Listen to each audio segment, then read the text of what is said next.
Welcome back to another video, guys. Yeah, I woke up sick this morning, so that's fun.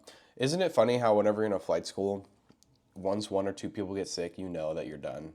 You know that it's like the germs that spread through a flight school, you might as well be at a preschool, to be honest. I mean, everyone just gets sick. It's absolutely insane. So that's fun, yeah.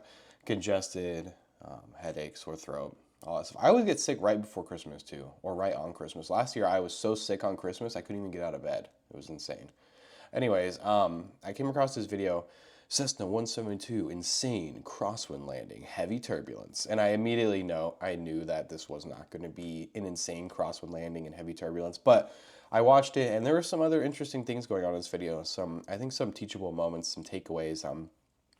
Overall, he did get the plane down safely, and it was a decent landing. But there was some red flags in here with how he maneuvered the plane down, and there's kind of like a conflicting argument here. And I'll play the video in a second. I know there's kind of like a conflicting argument here where some people are like, "Well, you got the plane down safely. It doesn't matter how you do it," and there's other people who are saying, "Well, him doing this is super dangerous." So keep that in mind when you go into this. The argument seems to be kind of split, but we'll see.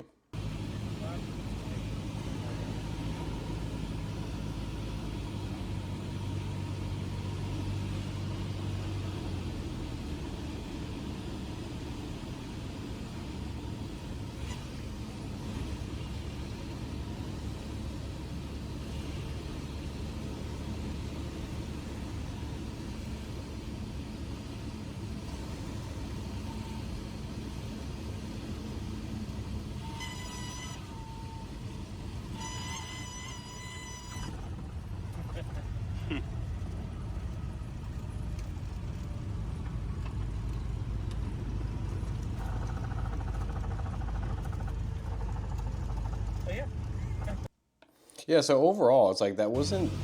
I think people in the comments were talking about how bad this landing was. That wasn't a bad landing. Like my idea of a bad landing as an instructor now is like damn near totaling the plane. You know what I mean? That's my idea of bad. That's not a bad landing. It came in pretty low energy. He had an okay crosswind correction in, but here's the thing: is like if this really was an insane crosswind with heavy turbulence, like the moment he lands, he takes out that correction, right? But I know what you're all saying. Why does he have two hands on the yoke? I was thinking that exact same thing. And, the argument is split. You have one group of people who are saying, however you get the plane down and it's safe and everyone gets out is fine. And I do agree with that to a certain extent. Obviously, he got the plane down, everyone is safe, good to go, right? However, I think that there's something to be said about this. I would never let this fly with my students. In fact, every moment that my students take their hand off the power at any given phase of flight, I mean, of course, like when you're sitting there in a cross country for 5 hours, like, and you reach down for something, okay, I'm not going to make you put your hand back on the throttle. But when you're coming in, when critical phases of flight, like takeoffs and landings and stuff like that, you better have your hand on that throttle. Every time my student takes their hand off the throttle, I tell them to put it back on. I tell them that their hand should be like Velcro and they should stick to that. And I don't know how this guy got away with this with his CFIs. I noticed that when I pick up students from other CFIs, they come to me with really, really bad habits. Sometimes, not all the time. It's actually pretty rare. And I'm like, how did you? I asked them like, did your CFI ever tell you not to do this? And they're like, no. And I was like, okay, well, yeah, we should probably not do that anymore. And I'm wondering if that's what happened here. But yeah, I'm not a huge fan of the landing with two hands thing. I think that's a recipe for over control. And when you're coming in for a landing, even a crosswind landing, you don't need two hands on the yoke. You don't need to strangle it. And he's got a pretty loose grip there, I think, but it leaves you pretty vulnerable to over controlling. And the biggest thing with this, okay, if we're extracting a teachable moment from this, is that you should always be ready to perform a go around. And sometimes in a go around, you don't have the time from here, keeping your hand on the yoke, to here to react. You need to be on that power, and it comes down to seconds, sometimes milliseconds. And that doesn't even include adjusting flaps, power, adjusting mixture. My point is, like, you should be ready to control this part of the quadrant at all times. So doing this, that if I was with you in the left seat and you were in the right seat and you put two hands in the yoke, I would feel like I'm flying with a novice, to be honest. And that's not really a super comfortable feeling. So yeah, it just leaves you vulnerable to over control, slower access to the power inputs. And there's been times where I would, you know, be coming in for a landing, and especially on like a high density altitude day with those convective currents, I would need to put in a little bit of power coming in for a landing because I get like a balloon or something or whatever. I need to give it a little boost of energy, assuming I have appropriate runway left. Yeah, so and oftentimes in landings, especially in crosswind landings, like I might be playing with power a little bit there.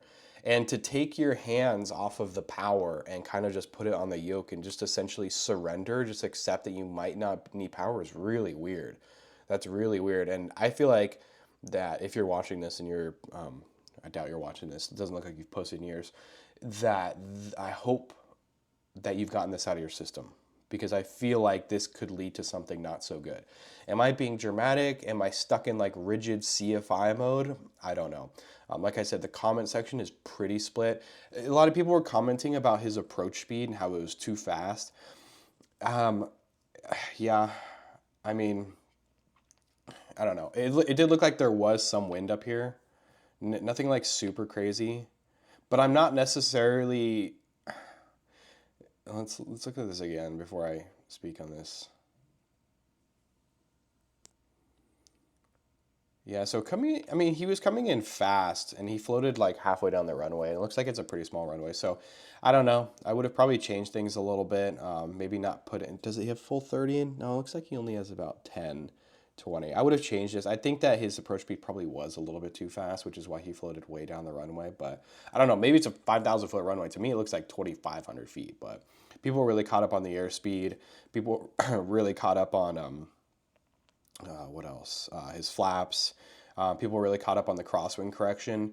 They just got clickbaited, and they're essentially just mad that they got clickbaited, to be honest. But I'm more concerned about the two hands. Also, another good point to be made is that there's something called negative transfer of learning, where, and I've posted about this in videos before, and you'll learn this in FOI, Fundamentals of Instruction, where we spend most of our adult lives driving in a car, which is two hands on the steering wheel. We go this way, this way. I feel like this is leaving you really susceptible in an emergency moment to going back into car mode. And like I always say, you go back into Mario Kart mode, where instead of using the rudders, let's say there's a coyote running across the runway, because your hands are already like this, I feel like this leaves you vulnerable to turning this into a steering wheel, because that's how your hands have been for the previous 10, 15, 20 years. You know what I mean?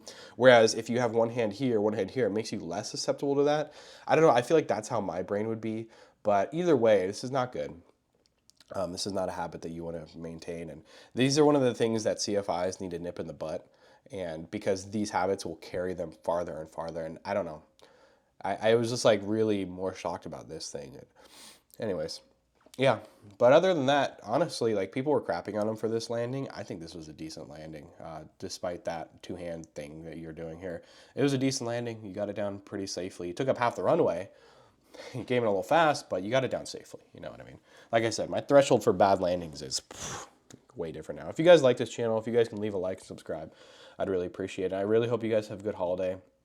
I'm probably not going to be posting like too much, probably not until after Christmas, but I do have good news. I have a GoPro on the way. I have audio equipment now. I have an audio cockpit recorder. I have a plane that I have access to, a really nice Cessna 172. So we're going to start cranking out the videos here.